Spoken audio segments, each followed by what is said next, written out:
விஸ்வ இந்து பரிஷத்தும் ஹிந்து இயக்கங்கள் எல்லாம் பல காலமாக சொல்கிறது, அறநிலையத்துறைக்கு ஆலயத்தினுடைய அட்மினிஸ்ட்ரேஷனில் அதில் மட்டும்தான் வேலை இருக்கணும், அது கூட வெளியில் இருக்கணும். அறநிலையத்துறை எந்த விதமான ஆலயத்தினுடைய வழிபாட்டு முறையிலேயோ ஆலயத்தினுடைய எந்த விதமான கோயில் சம்பந்தப்பட்ட விஷயத்தில் எந்தவித ஆலோசனை சொல்கிறதுக்கோ எதுக்குமே அவங்களுக்கு வேலையே இல்லை. அதனால தான் சொல்கிறோம்.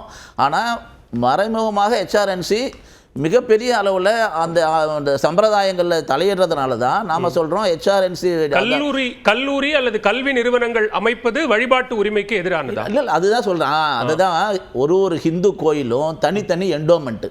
இந்து கோயிலினுடைய கடவுள் இருக்கார் இல்லையா, மூலவர், அவர் அந்த கோயிலினுடைய மைனர் சொத்து. அந்த சொத்து மைனர் சொத்துன்னா என்னன்னா, அந்த வருமானமோ அந்த ப்ராப்பர்ட்டியோ சொத்தோ அதை யாருமே உரிமை கொண்டாட முடியாது, வாங்க விற்க முடியவே முடியாது. ஏனென்றால் அதற்கு உரிமையாளர் அந்த கோயிலினுடைய மூலவர்.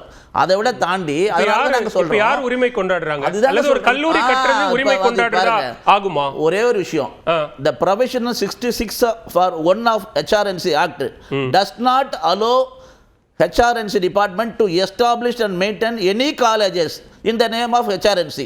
இதுக்கு சட்டத்தில் கோர்ட்டில் போய் தடை வாங்கியிருக்காங்க. காரணம் என்னன்னா, இதில் சர்ப்ளஸ் ஃபண்டுன்னு ஒரு தம்பி சொன்னார், உபரி நிதி.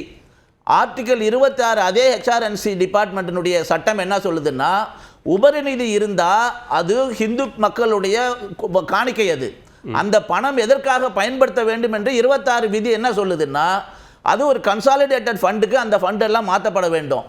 மாற்றப்பட்ட பிறகு ரொம்ப மோசமான நிலைமையில் இருக்கிற ஆலயங்களை, ஹிந்து ஆலயங்களை புனர் நிர்மாணம் பண்றது. ஏன்னா 2020 மறுக்கலையே சார், இல்ல புனரமைக்கிறது, கும்பாபிஷேகம் பண்றது அப்படிங்கிற எல்லாத்தையும் பண்ணிட்டு உபரி நிதியிலிருந்து தான் கல்லூரி கட்டுறோம் அப்படின்றாங்க. சரி, நீங்க மக்கள் இல்ல ஒரு நிமிஷம், மக்கள் கொடுக்கிற பணம்ங்கிறீங்க, அவங்க போடக்கூடிய பணம் உண்டியல்ல போடக்கூடிய பணம்ங்கிறீங்க. உண்டியல்ல போடக்கூடிய பணத்தை வைத்து கல்லூரி கட்டக்கூடாதுன்னு எந்த மக்களாவது எந்த பக்தராவது சொல்லுவாங்க? ஹெச்ஆர்என்சியை கோயிலை எப்படி வரமுறைப்படுத்துறாங்க அப்படி பார்த்தீங்க, கிளாஸிஃபை பண்ணுறாங்கன்னா, இது 10 லட்சத்துக்குள்ளார வருமானம் இருக்கிறது, இது 50 லட்சம், இப்படி வருமானத்தை வச்சு தான் இவங்க முடிவே பண்ணுறாங்க இது எந்த கிளாஸிஃபை பண்ணுறாங்க எந்தெந்த கோயில்னு.